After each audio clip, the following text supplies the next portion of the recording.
It's estimated that by 2025, the number of people with dementia in the UK will be more than 1 million. Dementia is a syndrome associated with an ongoing decline of brain function. There is often a lot of confusion over Alzheimer's disease and dementia, as dementia is the overall term used for symptoms linked to these diseases, such as Alzheimer's, which is the most common form of dementia. Symptoms of dementia include memory loss, thinking speed, judgment, difficulty completing daily tasks, and many more. A person with dementia will need help from friends and relatives for things such as decision making. The symptoms of dementia only become worse over time. In the late stages of dementia, people will not be able to take care of themselves and may lose their ability to communicate. Not much is known about what it is like to experience fully developed dementia from the perspective of the sufferer, but having experienced seeing someone I loved to be destroyed by this illness is truly horrific. My nan was officially diagnosed with Alzheimer's in 2016. At this time I would have only been 12 years old and have found it quite difficult to grasp the situation until I had grown older. My parents, however, would have been more alert to her condition and seen her dementia worsen over time. I'm now going to interview my mum to get more insight into what it's like exactly to see a loved one go through such a terrible thing and tell their experiences. When did you notice that Nan possibly had dementia? I reckon before Grandad died in 2016, so Nanny was 78, but before Grandad died, we all noticed that she was repeating herself and saying the same thing. And then, but that was a good couple of years, so I reckon about 75, 76 that we started to know. But with old people, their memories fail them anyway, so it's a fine line between knowing someone's got dementia, but then when she started repeating herself, I think we didn't really listen to Grandad too much, to be fair, bless him. But when Grandad died, it was evident that Grandad kept her going, having that routine of Grandad. So she was 78 when we decided to take her to a doctor's. When was Nana officially diagnosed, and did they give you any idea how progressed the disease was? 2016, then he was diagnosed. Grandad had passed away, and we realised that because Grandad wasn't there anymore, that we needed to make sure Nan was protected and looked after. So Steve took her down to the doctors, and they officially diagnosed her with Alzheimer's.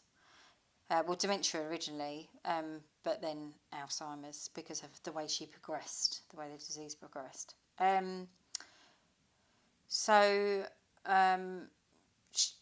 terms of the diagnosis, they said that she was at the beginning to middle sort of stages of dementia at that point. How did you manage Nan and her dementia? Well, originally, when Grandad passed, she was slightly manageable. She was at home. We didn't actually fit any cameras at this point because she was going out a lot. So Nan had a form of dementia called walking with purpose, which meant that she would walk miles and miles and miles. And for a 78-year-old woman, the distance she'd walk would put any of us to shame. So she was sort of okay. She'd get herself back home. Then we got to her 80th birthday and she came away with us.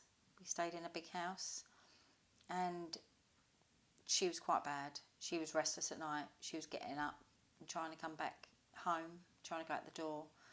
You probably weren't aware of this because you'd have been asleep, but we realised then she's got a little bit worse, but we thought it's because she's in a different place. Yeah.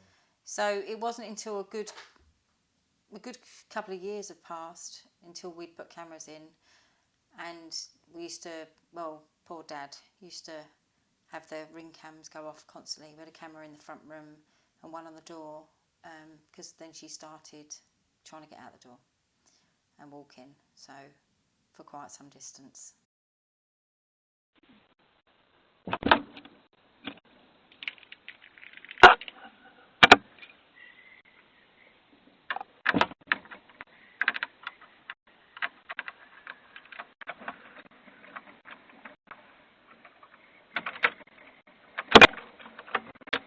Mum, Mum, Mum, What?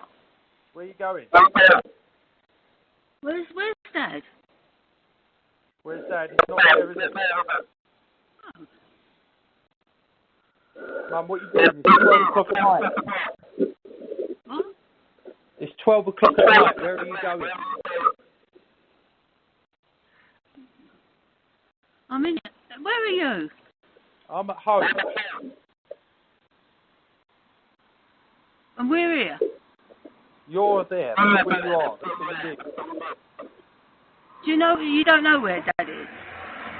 No, Dad's no. I No, think it's Dad's just. not about anymore, is it? Dad's passed away a long time ago, Mum. What? Dad's not here anymore, is he? He's been in here for about an hour, over a couple of hours. He hasn't, Mum. Mum, you need to get inside. Let me speak to you when you're inside. How long was it then before you realised that she could no longer stay at home and had to She going out at night in her pyjamas. So we had the pandemic, and that was difficult because she didn't understand stay at home. And I said to Dad, this has got too silly now. He was awake most of the night because the ring cam would be going off and she was walking down the street. So the pandemic, when the pandemic hit in the March, we knew that we couldn't. She didn't understand staying at home. She didn't understand wearing a mask, and we learned then that she was just walking down the road giving people money as well. Not that if that's what she wanted to do, but she lived in East London in Walthamstow, so God forbid if anything had happened to her. So it wasn't till the August we started looking at care homes, and in the August of that year we moved her to a care home.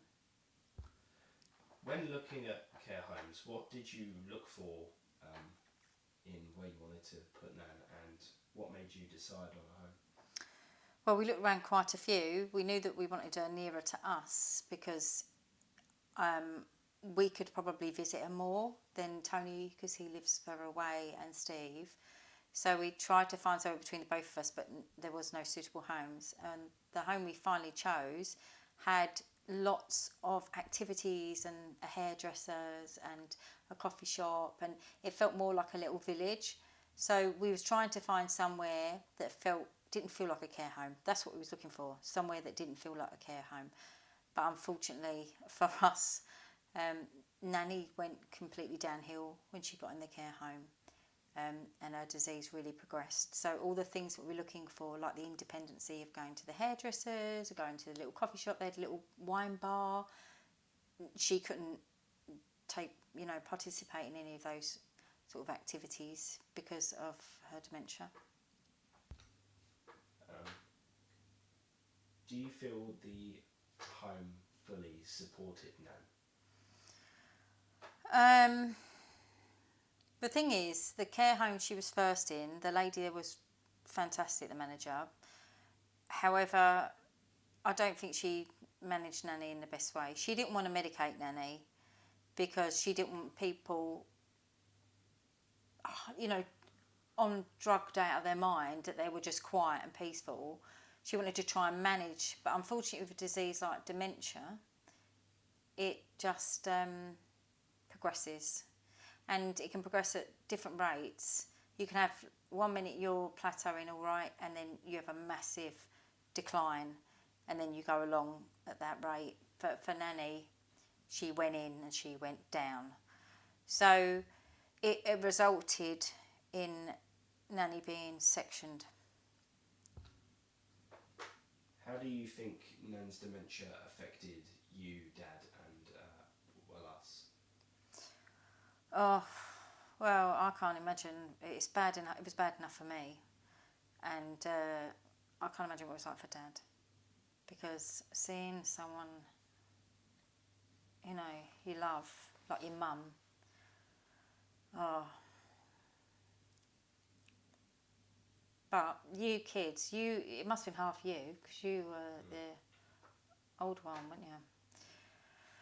But I don't know. It's tough, isn't it? Watching, I think it's such an awful disease because all diseases are awful, but when you've got someone who's ill and the disease is, you know, like something like horrible, like cancer, and they're really ill and they're passing away, but it is like the longest, most painful. It's like Nanny had died about 4 years ago, but we were just watching her body. Do you see what I mean? Yeah, definitely. It was like she'd gone because she couldn't speak because towards the end, she couldn't, because obviously after she was sectioned, she was moved to a different care home, and we had to pay extra for this extra nursing care, and basically they just drugged her out of her head. So she couldn't even converse with us, and she looked tiny, skinny. So it's such a cruel disease. I wouldn't wish it on my worst enemy ever. So tough. They're hardly the same person. I agree with what you said. Yeah. So I think when Nanny passed, it was very sad, but it was like not a relief, but to see someone you love, someone as strong as Nan as well, and so caring, go like that. It's just, awful. What would you want to tell people about what it's like to live and, you know, care for a family member with dementia?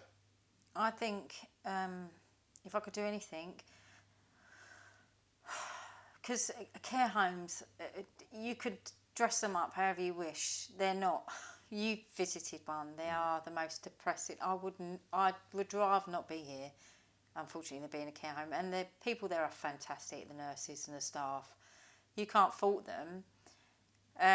I would suggest if you had a family member that you suspected was forgetting things, and I would get them to the doctor as soon as you can, because nowadays there's drugs available that can slow it down slightly. So I'd rather get a few more years out of someone with being a bit more compos mentis than what we had to go through, where we had to sort of trick Nan to get her in this care home, and it was just awful. You know, there charities like Dementia UK, fantastic. Age Concern UK, brilliant. You can ring them up and they will give you advice. They pointed me in the right direction to so many things, because it was basically down to, I was trying to help Dad, because it's tough for him, you know. It's the worst thing in the world, your mum not even knowing who you are.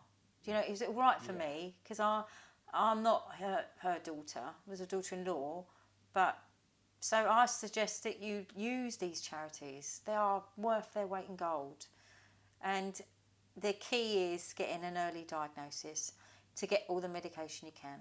So that's what I suggest. It's awful and the person will battle you, but if you can get a few more years out of someone and slow the disease down, then that's what I'd do. Well, thank you very much. You're welcome.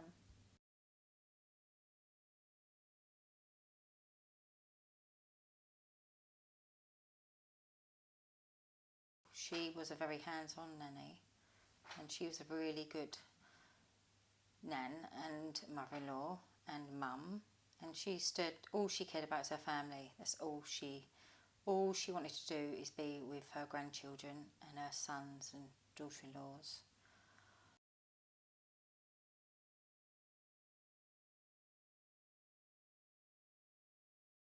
An hour ago, and it's gone right to my head. I don't know the words. I wonder where I roam, across the home. You will always find me singing this song. Show me the way to go home. You are my sunshine. Is it for the night, isn't it? Is it for the night? Yeah, we all are. Make me happy when the skies are green. You never know, dear, how much I love you. Please don't give my sunshine away. The other night, dear, when I was sleeping, I dreamt that you were by my side. By my side. But then illusion, then I awoke, dear. And I had my head down and cried. You are my no chill, my darling would. Oh, shit. I know she does. No. Go! I'm an old girl. Keep going. Right. Mum, What? You ready to go? let's go. I recorded over. I recorded over that.